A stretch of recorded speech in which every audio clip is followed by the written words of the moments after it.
97.1 Forever! Mga kwento ng pag-ibig, kwento ng pag-asa at mga kwento ng buhay dito sa Barangay Love Stories. Love Stories.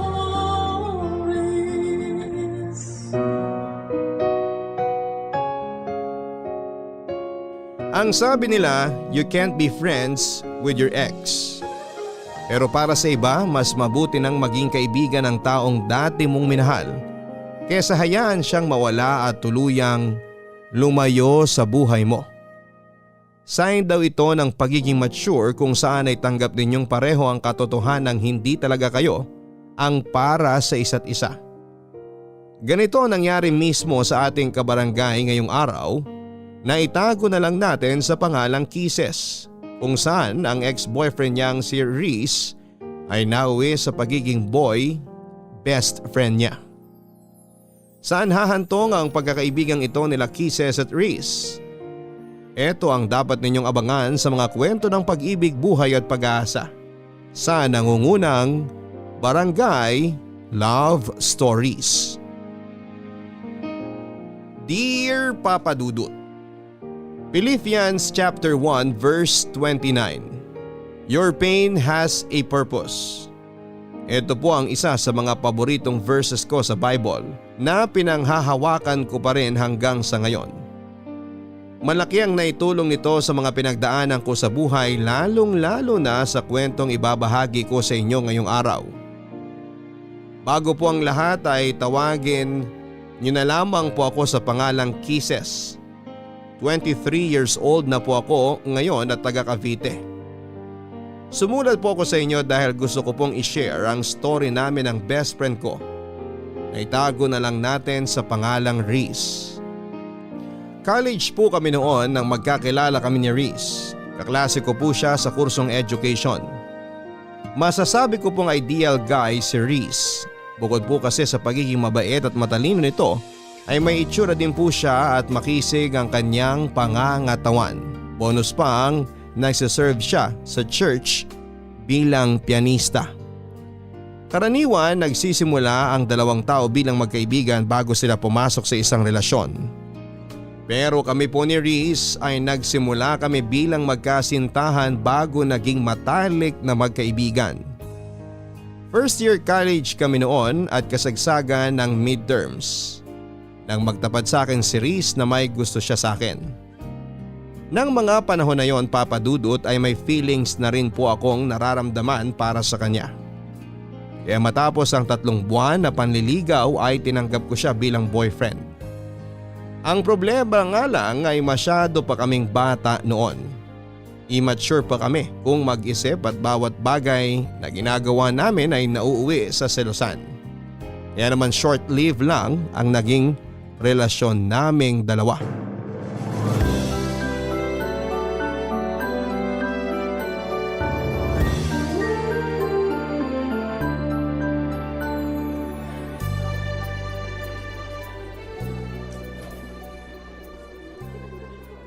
Reese, saan pala tayo kakain? Sa cafeteria na lang tayo siguro kumain. Bakit? Gusto mo bang lumabas? Kahit doon na lang tayo sa cafeteria. Nakakatamad ding lumabas, ang init kayo. Tsaka kailangan nating pumasok na maaga sa next class natin. Di pa ako nakakapag-review para sa oral recitation mamaya. Oo nga no, may oral pala tayo mamaya. May kopya ka ba ng lesson natin kahapon? Meron, nasa flash drive ko. Gusto mo mag-review na lang tayo habang kumakain? O sige, mas mabuti pa yon. Ah, nga pala. Hindi ako makakasabay pag-uwi mamaya. Bakit? Nag-aya sila Eric eh. Birthday daw ng kapatid niya. Magiinom kayo? Magiinom sila, ako hindi. Marami pa akong gagawin mamayang gabi. Sige, enjoy kayo. Basta walang inom ha. Ako rin, late din naman ako makakauwi eh. Bakit? Anong gagawin mo?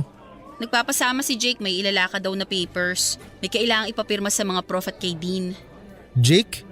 Bakit? Di niya ba kayang gawin yung mag-isa? Kilala mo naman si Jake? Sobrang mahiyain na tao noon. Tsaka takot siya kay Dean. Alam mo naman si Dean, tingin pa lang, akala mo nangangain ng tao. Lagi na lang nagpapasama sa iyo yung Jake na yan ah. Wala ba siyang ibang kaibigan? Baka mamaya pinopormahan ka na pala nun ah. Grabe ka naman mag-isip. Nagpapatulong lang naman yung tao. Nagpapatulong daw. Sabihin mo, may ibang motibo yan Jake na yan. OA ka ha? Alam naman niyang may boyfriend ako. Yun na nga eh. Alam niyang may boyfriend ka na tapos lapit pa siya ng lapit sa'yo. Nagsiselos ka ba? Harmless naman si Jake eh. Ikaw talaga sobrang malisyoso mo. Huwag mo na siyang samahan. Bakit naman? Nag-promise na ako sa kanya. Di sabihin mo busy ka o kaya may emergency, ganun. Di ka na naawa sa tao. Magpapapirma lang naman eh. Ang dali-daling magpapirma eh. Mabigat ba yung papel? Kailangan talaga may kasama siya? Riz, ayan ka na naman ha? Nagsisimula ka na naman. Nagsisimula ng ano? So ayaw mo? Mas gusto mong samahan si Jake? Bakit ba ayaw mo kay Jake? Ano, pagbabawalan mo na akong sumama sa mga kaibigan ko ngayon? Hindi kita pinagbabawalan. Sinasabi ko lang na ayaw kong dumikit-dikit ka dun sa Jake na yon. Kung sasama ka sa mga kaibigan mong babae, yon, walang problema sa akin yun. Alam mo, sumusobra na yung pagiging siloso mo eh. Insecure ka ba sa sarili mo at lahat na lang ng tao pinagseselosan mo? O sige, kung gusto mo, di dun ka na sa Jake na yon. Mas importante pala yung taong yun kaysa sa akin eh. Riz, kaibigan ko lang si Jake. Sasamahan ko lang siyang magpapirma. Hindi naman tayo lalabas mamaya, di ba? Saka sabi mo pupunta ka kina Eric. Pinagbawalan ba kita? Hindi naman, di ba? Oh, bakit nadami si Eric dito? Ang sinasabi ko lang, hindi ako naghihigpit sa'yo. Okay lang sa akin kung sino mga kasama mo. Mag-inom ka, gumala ka. Walang problema sa akin. Sana ganun ka rin sa akin.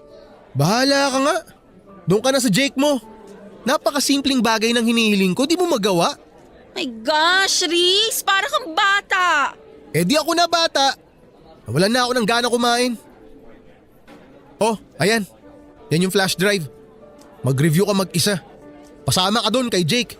Riz naman! Oy! Saan ka pupunta? Sa library. Magpapalamig.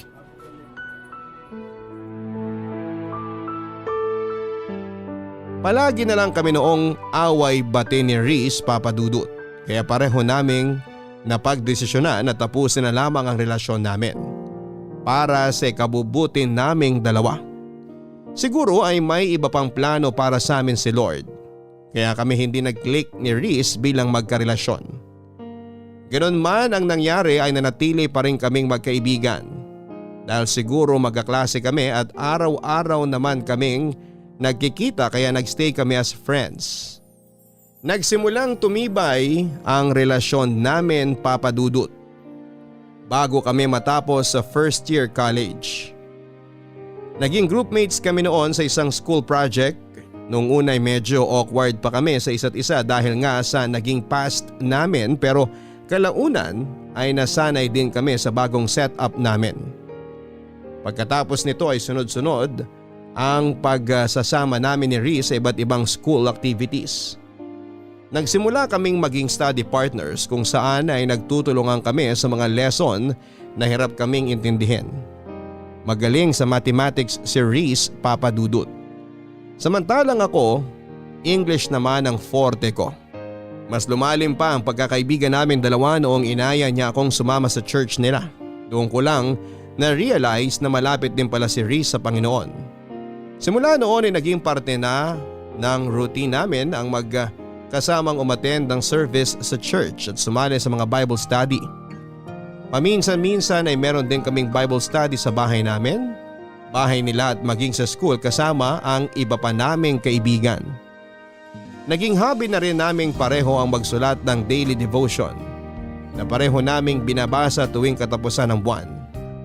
Madalas nga ay nagugulat ako, Papa Dudut, dahil kasama ako sa devotions niya na siya namang ipinagpapasalamat ko sa kanya at pati na rin kay Lord.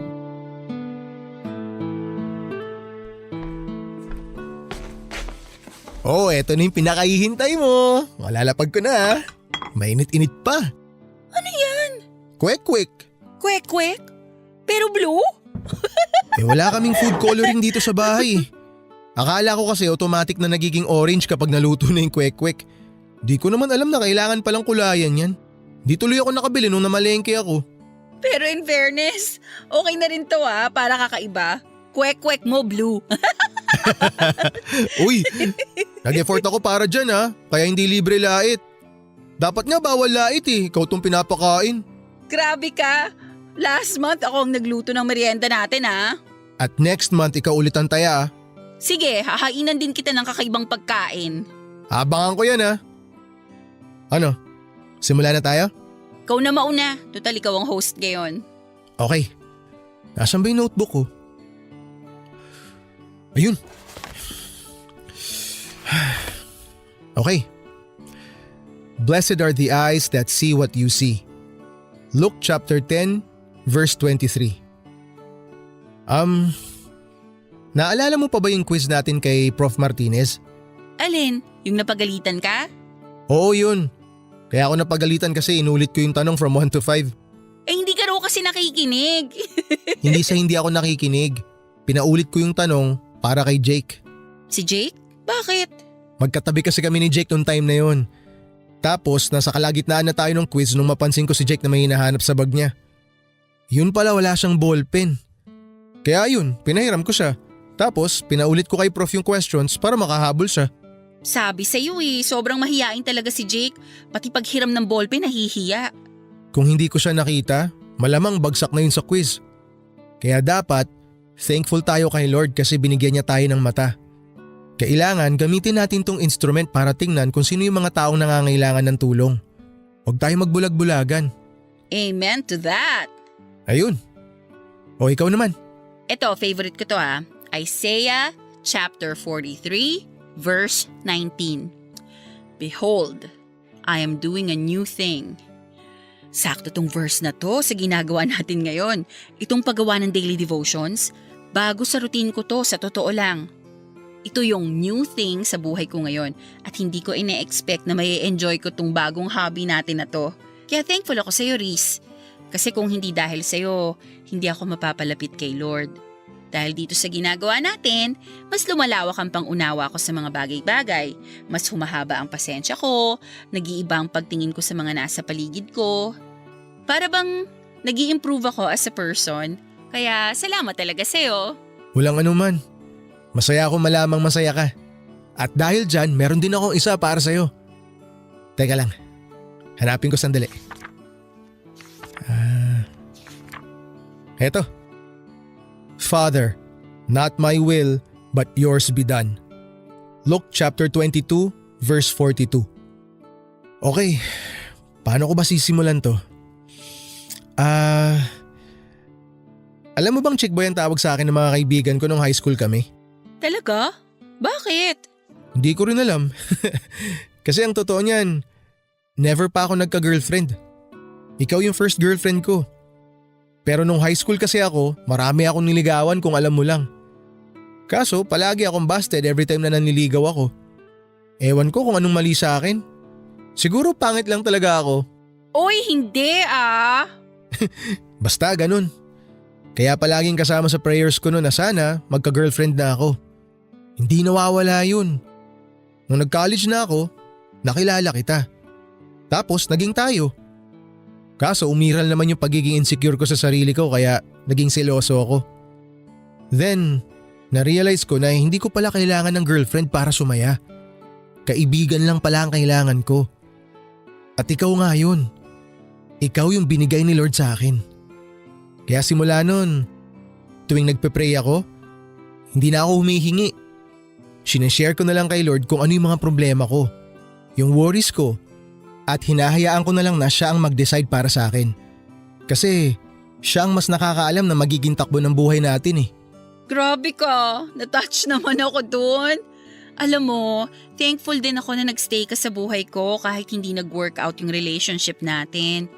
Siguro nga meant to be as friends talaga tayo at hindi lovers. Mas nagkiklik tayo bilang best friends eh. At siguro, yun ang plano ni Lord sa ating dalawa. Siguro nga. Kaya araw-araw kitang ipinagpapasalamat sa kanya. Ako rin. Oh, walang iiyak ha. Hindi to drama-rama sa hapon. Ikaw kasi. O tikman mo na muna kaya tong kwek-kwek na niluto ko bago tayo magpatuloy. Amin na nga yung tinidor. Papa Dudut, hindi ko inaasahan na ganon ang naging takbo ng relationship namin ni Reese. Mula sa lovers ay naging matalik kaming magkaibigan. Malimit lamang tayong makakita ng ganitong senaryo dahil karaniwan sa mga naghihiwalay ay bitter sa isa't isa. Sa sitwasyon namin, hindi man kami pinalad pagdating sa intimate love ay naging maswerte naman kami dahil sa pagkakaibigang nabuo namin sa loob ng ilang taon. After 2 years, third year college na kami noon at sa loob ng mga taong lumipas ay mas lumalim pa ang samahan namin ni Reese. Palagi kaming magkasama through ups and downs. Naging sandalan namin ang isa't isa tuwing sinusubo kami ng panahon. At number 1 supporter rin namin ang bawat isa sa mga success na natatanggap namin. Parang kapatid na nga ang naging turing ko kay Reese na naging protector ko sa mga taong nakapaligid sa akin. Pero papadudot hanggat tayo'y humihinga ay hindi tayo nauubusan ng pagsubok sa buhay. Dumating ang araw kung saan ay sinubok ang tatag ng loob ko at pananalig sa Diyos. Nangyari ang isa sa mga bagay na pinakatatakutan ko nang matanggap ko ang balita na inatake sa puso ang papa ko na noon ay nagtatrabaho sa ibang bansa. Papadudot, malaki ang pasasalamat ko kay Lord dahil hindi niya pinabayaan ng papa ko sa abroad. Na-survive ni Papa ang pinagdaanan niya pero dahil sa nangyari ay naapektuhan ng malala ang kalusugan nito. Kinailangan niyang umuwi sa Pilipinas para mabantayan namin siya ng maayos. At dahil nga sa pagkawala ng trabaho na inaasahan naming breadwinner sa pamilya ay kinailangan ko pong isakripisyo ang pag-aaral ko para makatulong sa aking mga magulang. Mapalad naman po ako at mabilis akong nakahanap ng trabaho bilang reservation officer sa isang travel agency. Sobrang bilis ng mga pangyayari sa punto ng buhay kong yon, papadudot. Sa isang iglap ay maraming nabago sa pamilya namin. Sa mga susunod na problemang dumating sa amin ay aminado akong nawala sa isipan ko si Reese. Sa sobrang busy ko sa trabaho noon at sa pagbabantay sa kalusugan ni Papa, ay napabayaan ko po ang pagkakaibigan naming dalawa. Hindi ko siya na-update sa mga pangyayari sa buhay ko at eto ang isa sa mga dahilan kung bakit siya nagkaroon ng tampo sa akin. Saka na lang nalaman ni Reese ang mga pinagdaanan ko noong malaman niyang hindi na pala ako nag-enroll para sa second semester. Masyado na kasi noong mabigat ang family problem namin kaya naisipan kong wag nang idamay pa roon si Reese. Kung problema lang sana ito sa school o mga bagay na madali lang solusyonan ay naibahagi ko na ito sa kaibigan ko. Pero dahil personal ko itong problema at ang pamilya namin ay minabuti kong solohin na lamang ito.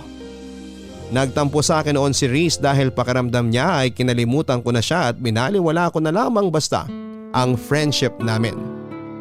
Agad ko naman pong inayos ang gusot sa pagitan namin dahil ayoko rin namang masira ang samahan naming dalawa.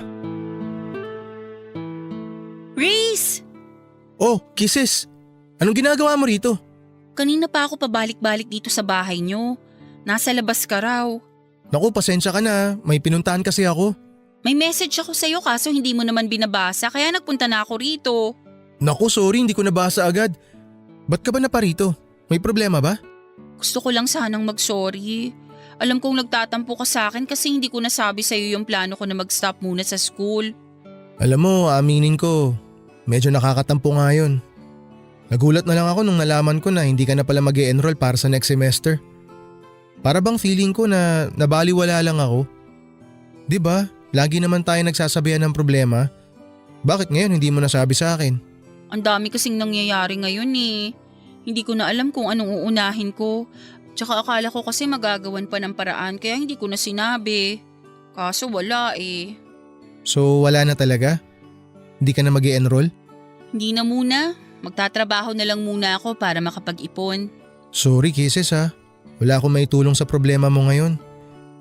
Alam mo naman, hikaos din kami. Tsaka yung tita ko lang ang nagpapaaral sa akin. Gustuin ko man tumulong kaso hindi naman kami mayaman. Okay lang yun. Ano ka ba? Sa ngayon, nareremedyohan pa naman namin. Kaya nga ayoko magsabi sa iyo eh kasi alam kong mamumroblema ka rin. Pagdating kasi talaga sa pinansyal, Nahihiya talaga akong magsabi. Uy, nagtatampo ka pa rin ba hanggang ngayon? Tampong kaibigan lang to, huwag kang mag-alala. Naiintindihan naman kita eh. Pero teka, kumusta na pala papa mo? Okay naman na siya. Hindi nga lang pwedeng magpagod. Tsaka nadagdagan na naman yung maintenance niya. Daming gamot na kailangan bilhin. Kaya kailangan talagang kumayod. Eh ikaw, kumusta ka naman? Alam ko na lagi tayong nag-uusap sa chat at nagkikita every month para sa mga devotion natin. Pero gusto kong malaman yung totoong nararamdaman mo ngayon. Huwag kang maglihim sa akin, okay? Mas lalo ako magtatampo sa'yo. Sa totoo lang, medyo nalulungkot ako kasi nga syempre, hindi muna ako makakapasok sa school. Ibig sabihin nun, mapag-iiwanan ako. Hindi na tayo sabay makakapagtapos. Eh di ba promise natin sa isa't isa na sabay tayo magmamarcha, tapos sabay na magtitake ng board? Yun nga sana ang plano. Kaso hindi naman natin hawak ang buhay natin eh. Hindi lahat ng gusto nating mangyari natutupad. Siguro iba ang plano ni Lord sa atin kaya ganito. Pero magtiwala ka lang sa Kanya. Mas maganda ang plano ni Lord kesa sa mga plano natin sa sarili natin. Tama ka dyan. Eh kumusta ka naman sa trabaho mo? Madali lang yung trabaho. Actually, nakapag-adjust naman ako agad. At saka mababait yung mga katrabaho ko, lalo na yung boss ko. Pero syempre, minsan may clients talaga na masungit kaya kailangan talaga ng mahabang pasensya. Intindihin mo na lang sila. Hindi natin alam kung ano pinagdadaanan nila eh. Alam ko naman yun. Tuwing may ganun nga ako na-encounter, iniisip ko na lang na para sa kinabukasan ko to. Tama yan, maganda yan. Mindset lang. Kaya ayusin mo ang trabaho mo. Kailangan mong bumalik sa pag-aaral. Magiging licensed teacher pa tayo. Oo naman, kaya wag kang magmadali ha. Antayin mo ko. Siyempre, ikaw pa ba? Pero wag ka ring magmadali. 'Di ba sabi nga, don't rush what God is taking time to prepare. Tiwala lang tayo sa timing niya. Tatandaan ko yan. Basta ako work. Tapos ikaw naman, pagbutihin mo yung pag-aaral mo ha. Okay po, Nay. O sige na, uwi na ako. Uwi ka na agad? Pasok ka muna sa bahay. May merienda ata sa loob. Meron ba? O sige, tara. After a year ay mabilis din namang naibalik ang dati sa pamilya namin. Dahil sa sipag at tiwala kay Lord ay unti-unti rin kaming naging financially stable. Hindi na rin po bumalik sa ibang bansa si Papa. Minabuti naming manatili na lamang siya dito sa Pilipinas para sa ganoon ay mabantayan namin siya. Mas mabuti na pong maging maingat dahil kapag pinayagan namin siyang bumalik sa abroad ay baka maulit na naman ang nangyari sa kanya. Hindi ko po kaagad iniwan ang work ko at nagpatuloy ako sa pagtatrabaho para mapaghandaan ang pagbabalik ko sa pag-aaral. Gusto ko po kasing magkaroon ng sapat na ipon para masuportahan ang sarili ko at hindi na umasa sa mga magulang ko. Sinikap ko rin pong balansehin ang oras ko sa trabaho, sa pamilya at kay Riz. Patuloy ko siyang sinuportahan sa kanyang pagpupursige na makamit ang pangarap naming maging licensed teacher. Hindi ko rin po kinalimutang umattend sa mga Bible studies kasama si Riz at ang pagpunta sa mga Sunday service para makapagpasalamat kay Lord sa patuloy na paggabay sa amin at pagbibigay ng blessings. Nang taong pong yon ay nakapagtapos ng pag-aaral si Riz at isa po ko sa mga proud sa achievement na nagawa ng aking kaibigan. Pero sa kabila nito Papa Dudut ay hindi ko maiwasang makaramdam ng inggit dahil napag-iwanan na ako ng mga kaklase ko. Pareho naming pinangarap ni Riz na makapagtapos at sabay na ipagmayabang sa mundo ang diplomang matatanggap namin. Pero dahil sa mga hindi magagandang bagay na nangyari sa buhay ko ay hindi ko na ito magagawa pa kasama ang best friend ko. Gayunpaman ay ipinakita ko kay Riz ang buong suporta ko sa kanya sa panibagong yugto ng buhay na kanyang tatahakin.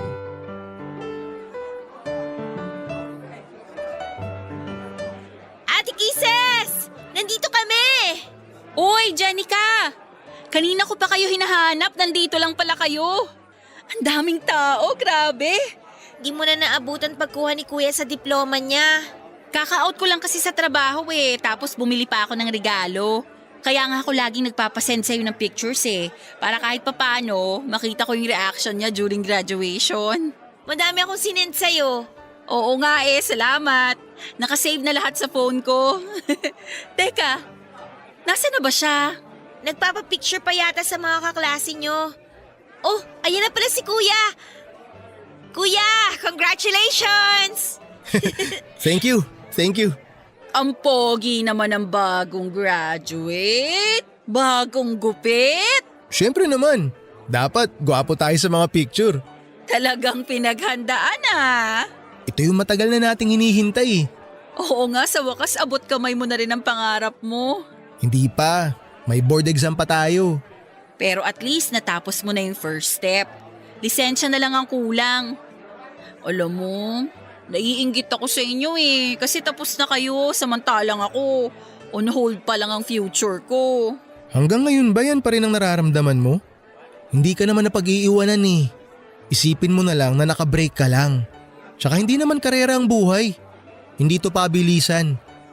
Nakakalungkot nga kasi marami sa atin na masyado nagmamadali sa buhay. Minsan nakakalimutan na nilang i-enjoy yung moment.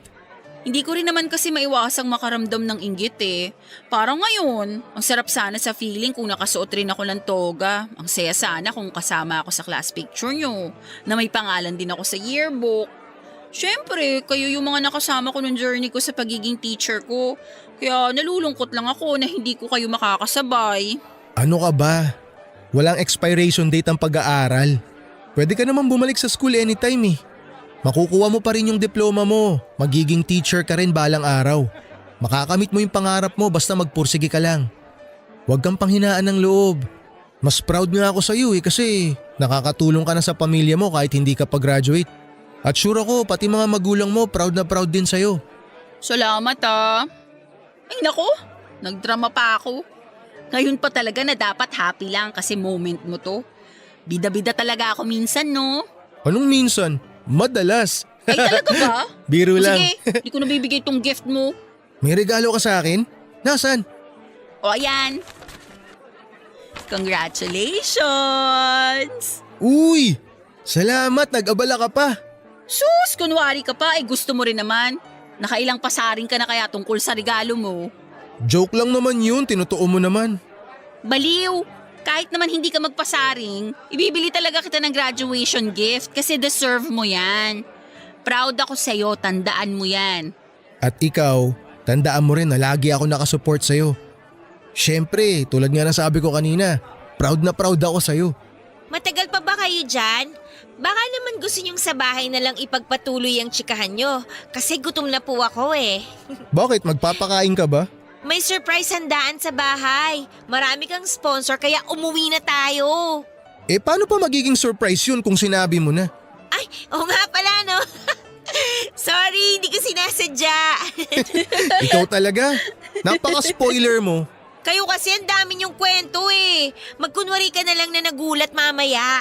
Sige na, tara na. Kisses, halika na.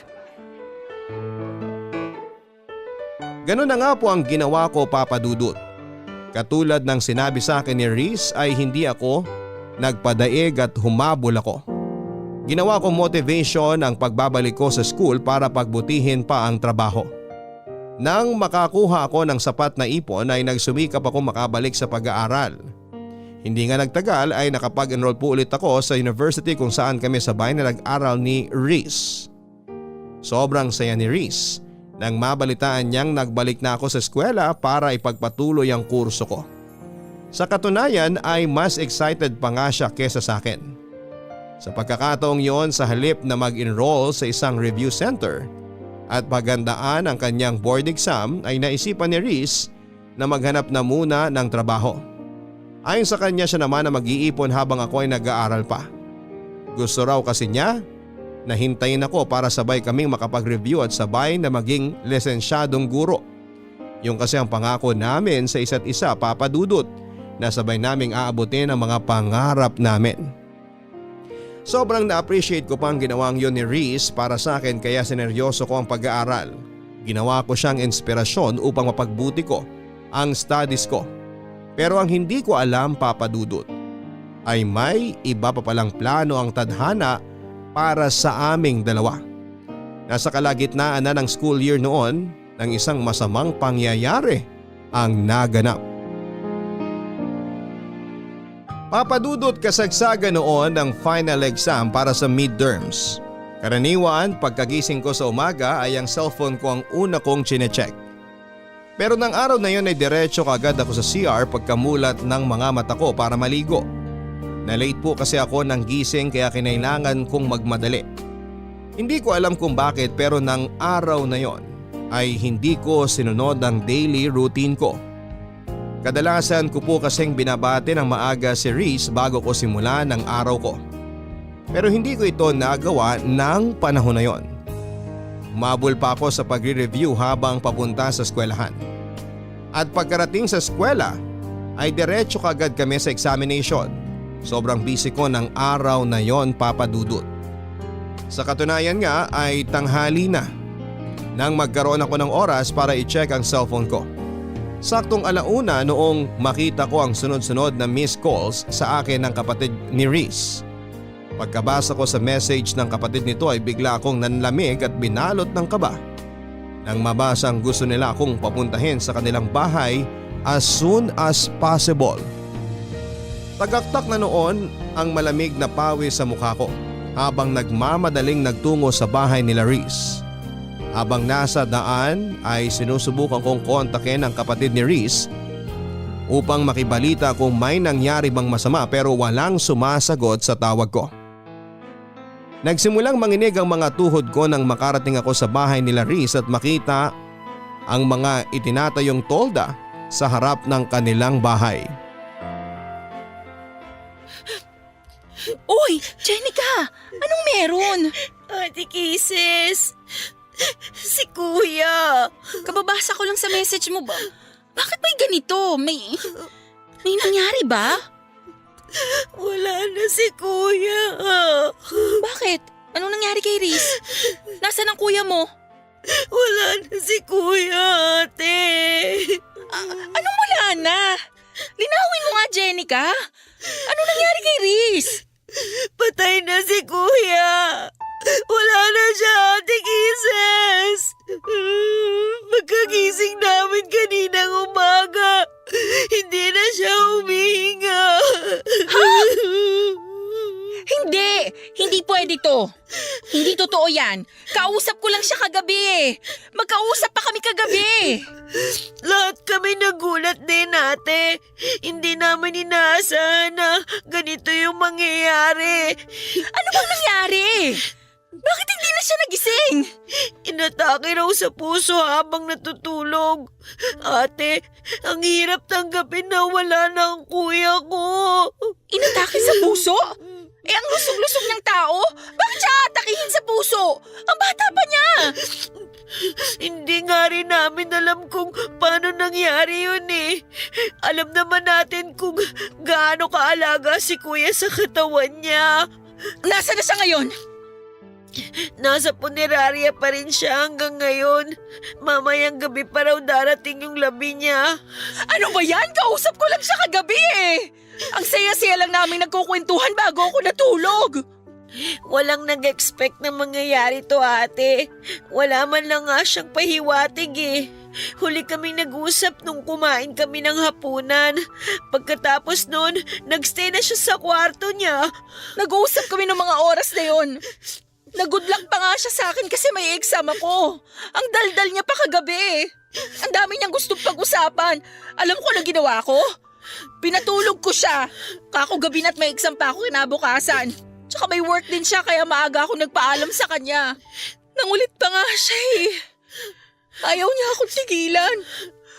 Kung alam ko lang sana na yun pala yung huli naming pag-uusap. Hindi ko na lang sana siya pinilit matulog. Sana nakipagpuyatan na lang ako sa kanya. Ganyan naman tayo lagi eh. Sa sobrang kampante natin sa buhay natin, nakakalimutan nating hiram lang pala natin to. Ang dami ko rin pagsisisi. Sobra. Sabi pa nga niya, ililibre niya ako pagkatapos ng exam ko kasi alam niyang hell week ko ngayon. Yun pala, Mas malala pa to sa Hell Week ko.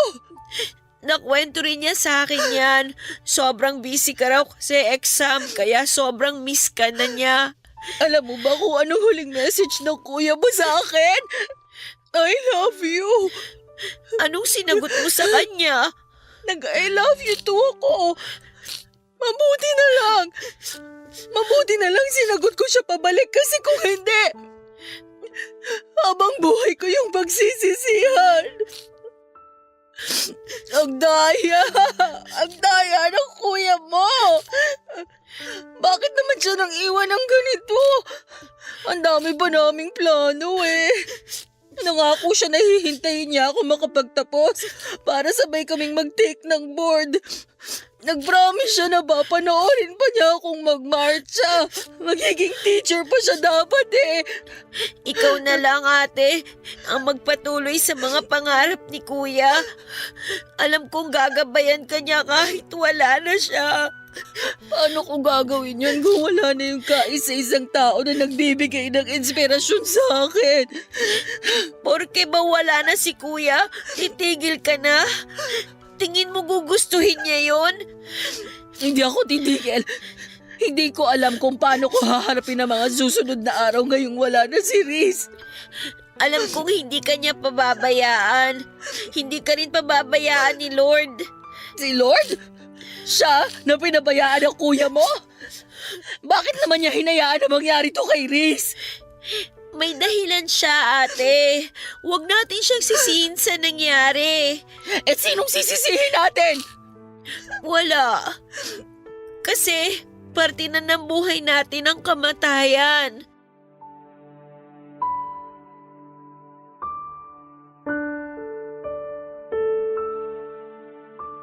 Papadudot habang nilalapitan ko, ang kabaong ni Riz ay parang pelikula na nag-flashback sa isipan ko ang mga ala-ala naming dalawa. Simula noong una kaming nagkita, noong niligawan niya ako at noong mga panahong away-bati kami bilang mag-boyfriend at girlfriend. Bumalik ako sa mga panahong sabay pa kaming pumasok sa klase. Yung mga moment na magkasama kaming nagre-review para sa exam. Mga araw na pag-attend namin sa Bible studies at sa church para magpasalamat kay Lord. Isa na siguro sa mga alaalang hindi ko makakalimutan kay Riz ay ang mga ngiti sa mata nito habang nakatungtong sa stage, suot ang kanyang toga at hawak-hawak ang diploma niya. Napakabata pa niya para bawiin siya ng Panginoon sa mundong ito, Papa Dudut. Marami pa siyang pwedeng gawin. Marami pa siyang pangarap sa buhay na gustong tuparin. Sobrang sakit lang na maaga akong nawala ng taong hindi ko lang itinuring na basta kaibigan, kundi isang pamilya na rin. Hanggang sa ngayon, Papa Dudut, ay hirap pa akong tanggapin ang nangyari. Hindi ko maiwasang manghinayang sa katotohanan ng isang hinaharap ang kailanman ay hindi na natin makikita ang kalalabasan.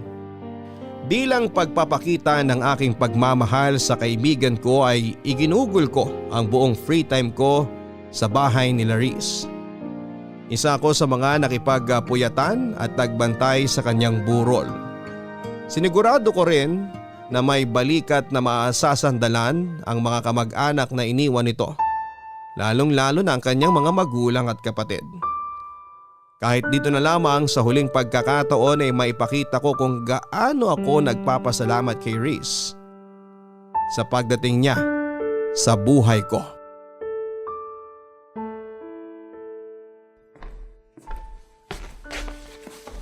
Oh, Ate Kisses, gising ka na pala. Pasensya na, nakatulog ako. Hindi ko na namalayan. Okay lang. Kailangan mo ring magpahinga. Gabi-gabi ka nang nagpupuyat eh. Hindi ko maiwan-iwan ang kuya mo eh.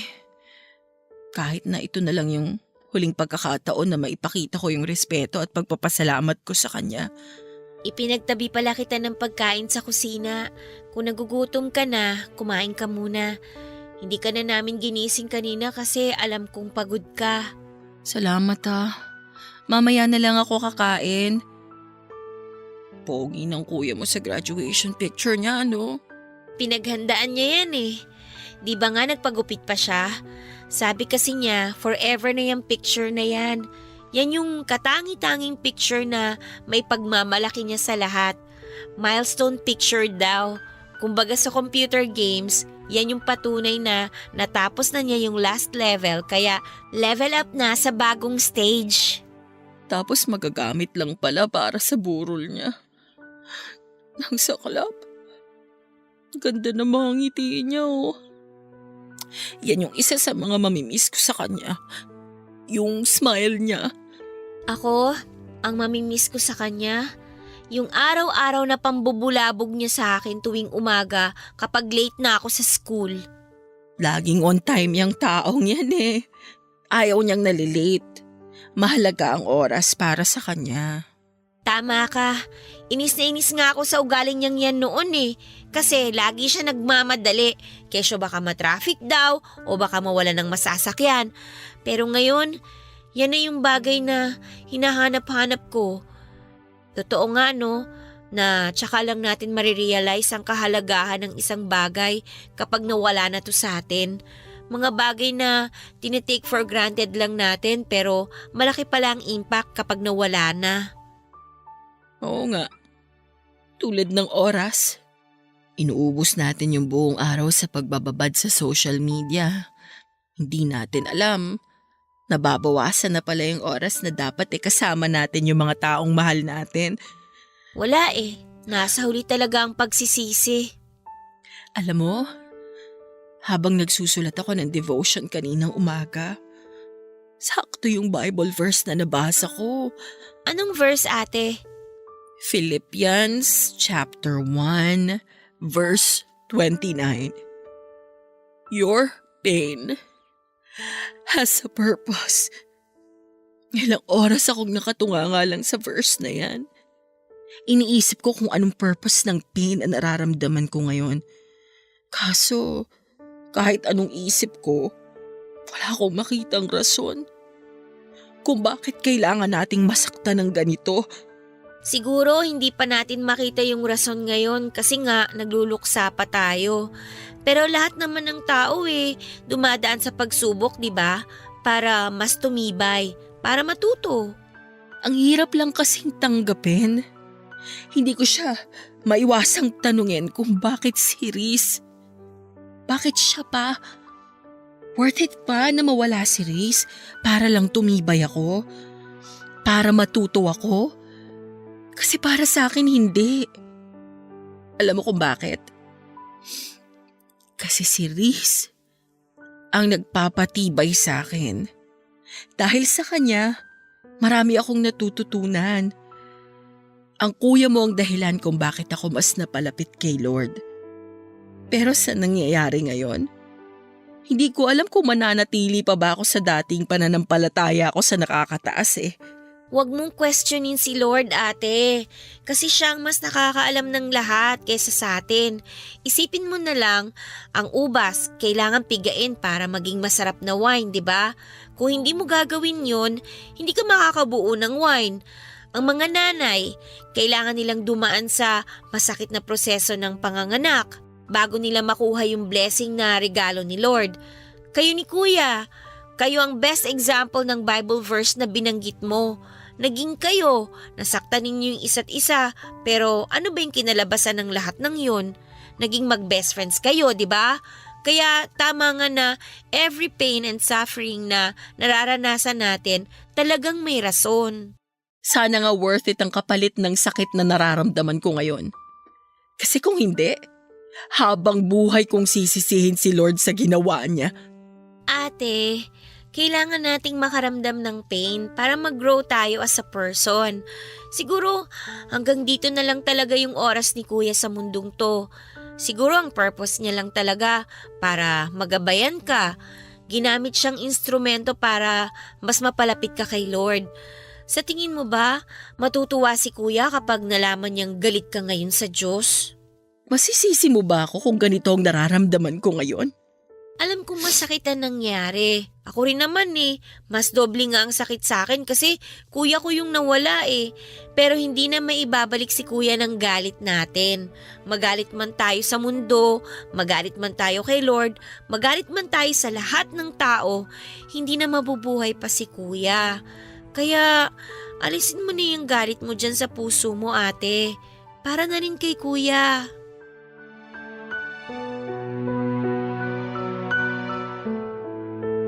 Mahigit 1 linggo rin po naming pinaglamayan ng mga labi ni Riz bago siya inilibing sa kanyang huling hantungan. Aaminin ko po sa inyo, Papa Dudut, na noong mga panahong yon ay nawalan ako ng ganang mag-aral. Hirap ako mag-focus sa klase at para bang nawala na ako ng inspirasyon para magpatuloy.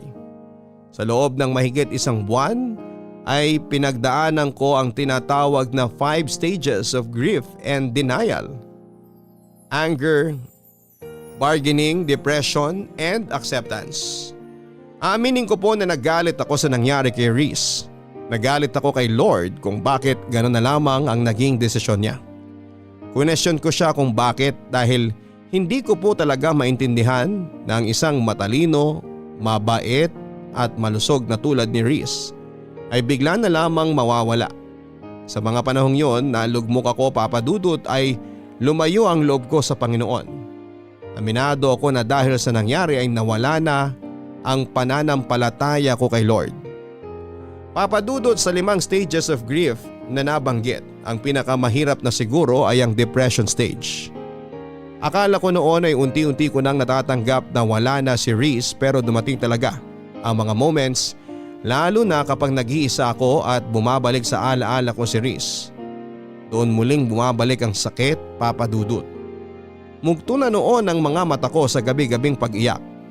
Isa sa mga naging coping mechanism ko ay ang pag-inom ng alak. Pagkatapos ng klase ay nagiinom ako para lamang makalimutan ang nangyari. Para mabawasan ang sakit. Ito ang naging dahilan, Papa Dudut, kung bakit muntik nang masira ang pag-aaral ko. Kung nabubuhay lang sana si Riz noong mga panahong pinababayaan ko ang sarili ko, ay alam kong hindi niya magugustuhan ang nakikita niya. Paniguradong pagagalitan niya ako katulad ng lagi niyang ginagawa tuwing napapansin itong nawawala na ako ng pag-asa. Lagi niyang sinasabi noon na kapag dumating ako sa puntong tila ba wala nang sagot ang problema ko at wala nang taong matatakbuhan ay lumapit lamang ako kay Lord. Pero sa pagkakataong yon, Papa Dudut, ay hindi po ako noon handang lumapit sa Diyos. Dahil nagtatampo pa ako sa nangyari kay Riz. Hanggang isang gabi ay dinalaw ako ni Riz sa panaginip ko. Masaya siya. Ang kislap sa mga mata nito ay katulad ng mga ngiti niya noong nag-graduate siya sa college. Kinausap niya ako sa panaginip ko, Papa Dudut, at sinabing kailangan kong magpatuloy. Kailangan kong magpakatatag. Hindi lang para sa sarili at pamilya, kung hindi para sa mga pangarap naming dalawa. Nangako siyang patuloy niya akong sosuportahan at i-guide sa bawat hakbang na gagawin kahit na wala na siya sa tabi ko.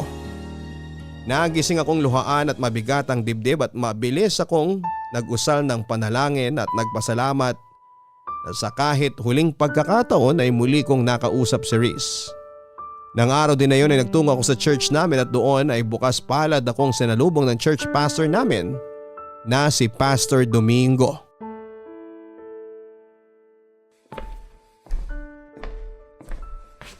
Hello Kisses, good morning sa'yo. Good morning po, Pastor Domingo. Masyado po ata akong napaaga ngayon. Sakto lang ang dating mo pero mamaya pang service. Maupo ka muna rito. Magkwentuhan tayo sandali. Sige po, salamat. Kumusta ka na? Ngayon na lang ulit kita nakita rito ah. Oo nga po Marami lang po kasi akong ginawa nitong nakaraang linggo. Kaya po hindi na ako nakapunta rito. Nabalitaan ko nangyari sa kaibigan mong si Riz. Gusto kong malaman mo na nakikiramay ako sa pinagdadaanan mo ngayon, Kisses. Salamat po, Pastor. Kay bait na bata. Naalala ko pa nung una mo siyang ipakilala sa akin. Sobrang bibo. Natuwa ako nung malaman ko na active din pala siya sa simbahan nila. At magaling pang gumamit ng organ. Sobrang lakas po talaga ng pananampalataya ni Reese kay Lord. Kaya hanggang ngayon, hindi ko pa rin talaga lubos maisip kung bakit gano'n na lang ang sinapit niya. Parang napaka-unfair eh. Kung sino pa yung mabait, yung taong marami sanang maiaambag sa lipunan, yung taong maraming natutulungan, sila pa yung unang binabawi sa atin. Bakit hindi kunin ng Diyos yung mga kriminal, yung mga mamamatay tao dyan? Dapat kinuha niya yung mga taong hindi takot gumawa ng kasalanan kasi sila ang dahilan kung bakit sobrang dumi ng mundo. Walang pinipili ang kamatayan, Kisses. Pero sa tanong mo kung bakit nauunang mawala mga taong mababait, ito ang sagot ko dyan. Kasi maaga silang namulat. Marami na silang kabutihan na gawa sa puntong wala na silang kailangan pang patunayan sa Diyos. Kumbaga, tapos na yung journey nila. Hindi ko po kayo maintindihan.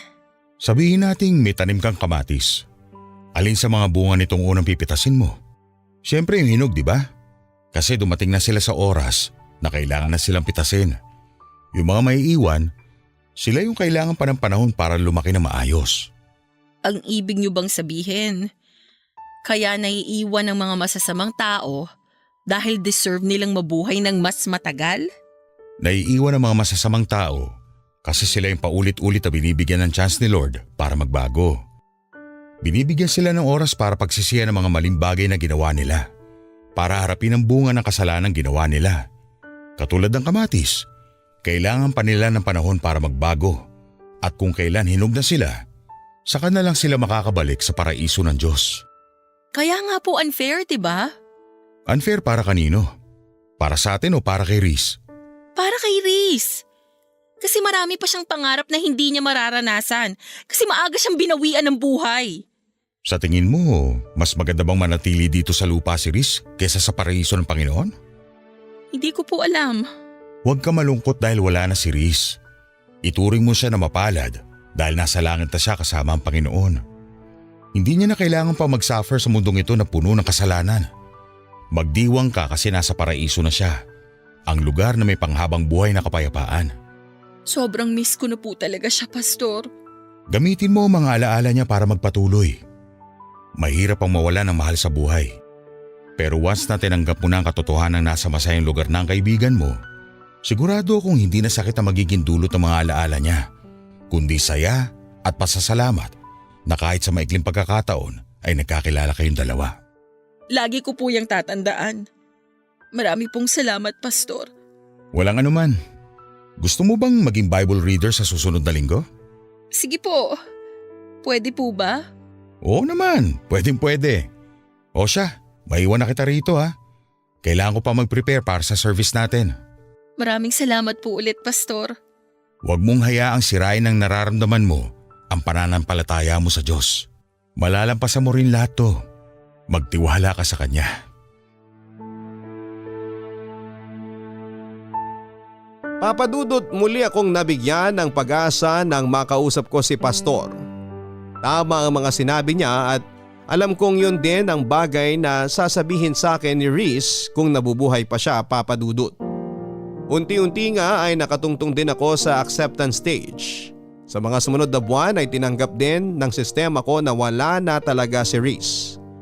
Mahirap pero kinailangan kong magpatuloy at ginamit kong motivation ang mga pangarap naming dalawa ni Reese.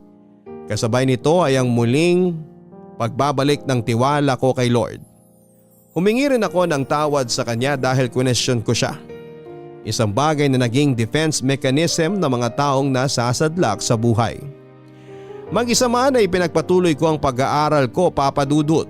Pinilit kong magpatuloy sa buhay para kay Reese. Alam kong matutuwa siya kapag dumating na ang araw na suot ko na ang aking toga at nagmamarcha sa sarili kong graduation day. Hindi nga nagtagal ay dumating na nga po ang araw na pinakahihintay ko. Natapos ko ang kurso ko at lahat ng paghihirap at sakripisyong ginawa ko ay inalay ko lahat kay Reese. Habang inaabot ko ang aking diploma sa stage ay hindi ko po maiwasang malula habang ini-imagine ko na na isa si Reese sa mga daang taong nanonood sa crowd. Pumapalakpak at humihiyaw para sa tagumpay na nakamit ko. Pagkatapos ng graduation ay nagkaroon ng kaunting salo-salo sa bahay para i-celebrate ang pagtatapos ko ng pag-aaral. Inimbita ko ang kapatid ni Reese pati ang mga kaibigang naging parte ng college years namin at doon ay sinariwa namin ang mga naiwang ala-ala ni Reese.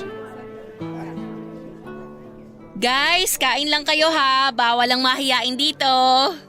Ate Kisses! O Jenica, kanina pa kita hinihintay. Kala ko di ka na darating eh. Dumaan pa kasi ako sa puntod ni Kuya eh. Ako na nagbalita sa kanya na graduate ka na. Talaga ba? Plano ko ring bisitahin siya bukas eh. Halika, kumain ka muna. Ito pala yung gift ko sa'yo, ate. Congratulations! Naku, thank you. Tapos, ito naman, galing kay Kuya. Ha? Habang naglilinis kasi ako ng kwarto niya, nakita ko tong notebook sa desk niya. Dito niya sinusulat yung daily devotions niya. Alam ko na once a month, binabasa niyo sa isa't isa yung mga devotion ninyo. Kaya gusto kong ibigay sa'yo to. Gusto kong mabasa mo yung mga huling devotion niya. Hindi naman siguro magagalit si Kuya na pinakialaman ko yung gamit niya, di ba? Tsaka, alam ko naman na gusto rin niya na mabasa mo yung mga final devotion niya. Salamat, Jenica ha. Ito na siguro yung pinakamagandang gift na na-receive ko ngayong araw. Kumusta ka naman na, ate? Eto, nagpapatuloy pa rin sa buhay. Tatapusin ko tong pangarap namin ni Reese. Promise ko yan eh. Malapit na! Ilang kembot na lang! Oo nga. Pero mahaba-haba pa to. Kailangan ko pang mag-review para sa board at kailangan ko pang pumasa para makakuha ng lisensya. Kayang-kaya mo yan, ikaw pa! Oo naman, kakayanin ko to. Pero alam mo, aaminin ko sa'yo. Sobrang miss na miss ko na si Reese. Araw-araw kong pinagpipray na sana dalawin ulit niya ako kahit sa panaginip lang. Sobrang thankful nga ako sa'yo, ate eh. Kasi nandyan ka na nagmahal kay Kuya nung nabubuhay pa siya. At least dahil sa'yo, naging masaya ang buhay niya. Sabi nga nung nabasa kong quote sa Facebook, kapag naging kaibigan mo raw ang ex mo, ibig sabihin nun, hindi tumigil yung pagmamahal mo sa kanya. At totoo naman yun kasi nakita ko kung gaano nyo kamahal ang isa't isa. Wala naman sa label yan eh. Best friends man yan o jowa, ang pinakamahalaga pa rin at the end of the day, mahal nyo yung isa't isa. Yun ang ginawa namin ni Reese. Kaya mas lalong lumalim yung relationship namin. Natumbok mo, ate! So, ano na palang plano mo after graduation? Mag-work ka ba or magpe-prepare ka na kagad para sa exam? Mag-e-enroll na agad ako sa review center. Gusto ko makakuha ako agad ng license para makapag-start na akong magturo. Abot kamay ko na tong pangarap namin ni Reese eh. Kaya ayoko nang patagalin pa. Ngayon pa lang, i-congratulate na kita, ate. Good luck sa'yo, ha? Palagi kitang isasama sa prayers ko. Salamat. O sige na, kumain ka na dyan. Magpakabusog ka ha, huwag kang mahiya. Nagluto talaga si mama ng maraming handa para sa araw na to. Maiwan na muna kita dyan ha. Nag-prepare kasi ako ng message eh. Gusto ko magpasalamat bago umalis yung ibang bisita. Sige lang, ate. Huwag mo na ako alalahanin dito. Good afternoon po sa inyong lahat. Habang kumakain kayo, gusto ko lang magpasalamat sa mga taong naging parte ng journey ko na to. Siyempre, una sa lahat, kay Lord dahil hindi niya ako binitawan at patuloy niya akong ginabayan sa pag-aaral. Second, sa family ko. Especially kina mama at papa na walang sawang sumuporta sa akin at nagpagod para lang makapag-aral ako. Sa mga kaibigan at kaklase ko na nagpakopya sa akin, joke lang po. At kay Reese na naging inspirasyon ko. Kung nasan ka man ngayon, alam kong nakikinig ka. Congratulations! Congratulations sa ating dalawa. Gusto kong malaman mo na araw-araw kitang namimiss. At kahit na nasa langit ka na, Alam kong nag-cheer ka pa rin para sa akin. Lagi kang magiging isa sa mga rason ng lahat ng tagumpay na matatamasa ko. Kahit na magkaroon na ako ng sariling pamilya, lagi akong maglalaan ng puwang sa puso ko para sa'yo. Thank you, Reese. Until we meet again. I love you sa pinaka-the best na best friend sa buhay ko.